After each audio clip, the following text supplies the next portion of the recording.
half-brother was Cleo's on-track trainer. Meggie privately wondered if Cleo ran because Leo ran beside her, or because of what 7-year-old Alec whispered in her white ear before each race. For those who preferred the more dainty racers, like Cleopatra, christened Cleomia by a visiting Italian curate some months before, she was a natural leaper. Breath held, Mary Rose watched her run her very fast 6 steps, building up momentum. Then, like a dancer, she took off her hind paws, legs extended, leapt forward, stretching her long calico body in the air, and landed directly ahead of Blinker II. Everyone cheered. Lady Dauntry had announced that Cleopatra was grace in motion, and all agreed it was true. In the beginning of the race, Cleo was content to run a good 6 lengths behind the leader, running alongside Leo, with 7-year-old Alec trying to keep up. Leo said her name over and over, just loud enough for her to hear, keeping pace with her. Difficult when she leapt, but Leo was young and strong, and he loved to see Cleopatra stretch and leap and land, some 3 feet ahead of all the other racers. The Harker brothers from the Mount Vale Mews praised the technique as unique and ever so lovely to watch. Then they would speak of Alec and shake their heads, and wonder how he would change the world of cat racing with his gift. A cat whisperer. Just imagine. Blinker II poked his head out, running all out, managed to pass Cleopatra again. He was running his paws off, staying right in the middle of the course, hearing his master's shout of encouragement, a shout that meant to Blinker that he would get all the fresh warm milk he could lap up as it was squeezed out of Trudy, the Grimsby cow. He didn't even veer away when another racing cat nearly ran over him. Mr. Grimsby hadn't overtrained him for this meet, heeding the Harker brothers' advice some 6 months before to keep laps at no more than 10 per day. Blinker II was all grey, with bright green eyes. He always purred when he ran. Meggie was getting hoarse, but it didn't matter. She yelled at the top of her lungs, "Come on, Mr. Cork, move! You can run faster than Blinker II.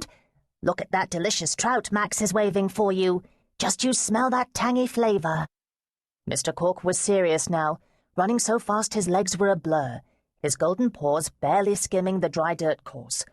His green eyes were fastened on that gently swinging trout in Max's right hand, now in full sight, standing just over the finish line. Cleopatra executed a major leap, landing her some 3.5 feet ahead of Leo. He panted to catch up with her because when she couldn't see him out of her right eye, she would simply stop and wait for him. Or perhaps she waited for both Leo and Alec. No one could say for sure. It was the only drawback of this training method. Leo Sherbrooke, 17, trained as hard as any of the racing cats in the Vicarage Mews. In the early morning, both Leo and Alec could be seen running across the fields toward the channel. Horatio Blummer's stock white racer, Candace, shaped much like a cannon, mean as could be, was all snarls and fangs when she got near another racer.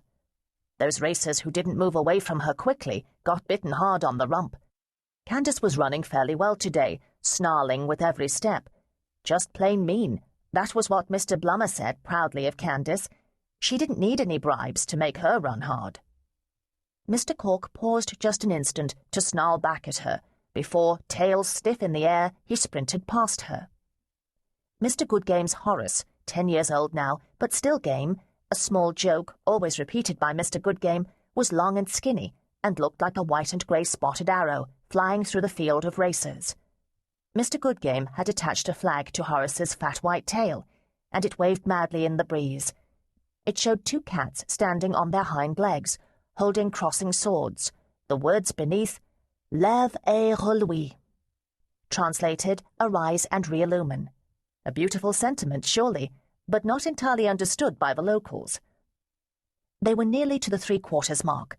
Only 3 cats had been seduced from the track by hooligans who hooted like owls to scare the cats into skidding off the track, or hollered like fishmongers, waving overripe fish or raw chicken legs. Training assistants from surrounding mews wrestled the hooligans away from the track. Meggie shouted, "Mr. Cork, I'll give you 3 strips of bacon if you beat out old Lumley." Old Lumley was a champion. He knew his business and needed only to see his mistress, Mrs. Foe, standing at the finish line, her arms crossed over her mighty bosom, whistling the same tune over and over, to run straight and fast. He'd gotten a touch of arthritis over the last year, and the experts predicted it would